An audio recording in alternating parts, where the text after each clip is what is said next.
আজকের ওর সন্তানের চেহারার দিকে তাকানো যায় না। ওর সন্তান মাত্র 8 মাস বয়স, ও তো কোনোদিন ওর বাবার চেহারার কথা বলতে পারবে না।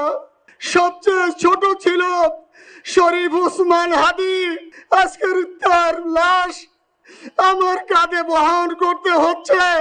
আপনারা জানেন যে শরীফ ওসমান হাদির একটি বাচ্চা মাত্র 8 মাস বয়স। ওর বাচ্চা যখন জন্ম হয়েছে আমাকে বলেছেন, ভাই আমার বাচ্চার জন্য একটি নাম নির্বাচন করেন, যেই নামের মধ্যে বিপ্লবী চেতনা থাকবে। আমার সন্তানের জন্য একটি নাম নির্বাচন করেন যেই নামটা সাহসিকতার পরিচয় বহন করবে। আমি অনেক যাচাই বাছাই করে ওর সন্তানের নাম দিয়েছিলাম ফিরিনাস, বিপ্লবী এবং সাহসী। আজকের ওর সন্তানের চেহারার দিকে তাকানো যায় না। আজকের আমার মা প্রায় পাগল হয়ে যাচ্ছে, জ্ঞান হারিয়ে ফেলছে। আমার ভাই বোন তারা পাগল হয়ে যাচ্ছে। আমার 6 ভাই বোনের মধ্যে সবচেয়ে ছোট ছিল শরীফ ওসমান হাদি, আজকের তার লাশ আমার কাঁধে বহন করতে হচ্ছে। আজকের আপনাদের কাছে আমার কোনো দাবি নেই, শুধু একটি দাবি।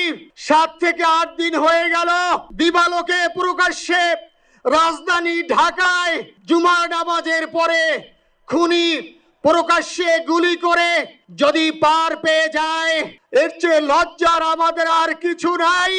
যদি বর্ডার পাস হয়ে যায়, 5 থেকে 7 ঘন্টা সময় তারা কেমন করে গেল, এই প্রশ্ন জাতির কাছে রেখে গেলাম। আমার কোনো চাওয়া পাওয়া নাই।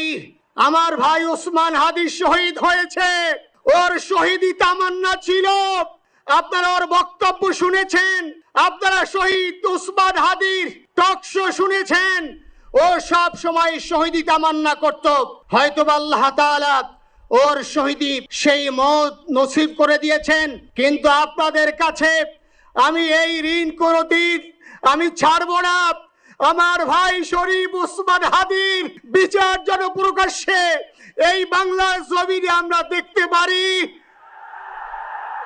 ভাইরা আমার, 7-8 দিন হলো এখনো পর্যন্ত আমরা কিছুই করতে পারলাম না। এই দুঃখে কলিজা ছিঁড়ে যাচ্ছে।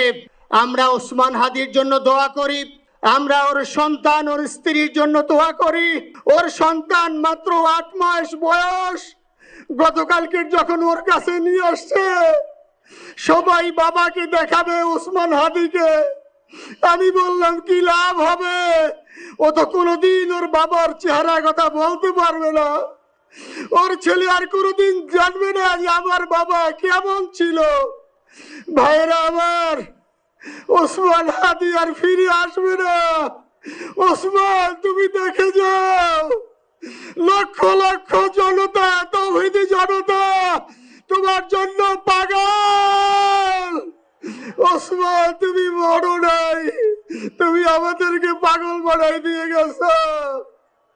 আল্লাহর কাছে আমরা সবাই দোয়া করি, আল্লাহ যেন আমার ভাই শহীদ শরীফ ওসমান হাদিকে জান্নাতুল ফিরদাউসের মেহমান হিসেবে কবুল করেন।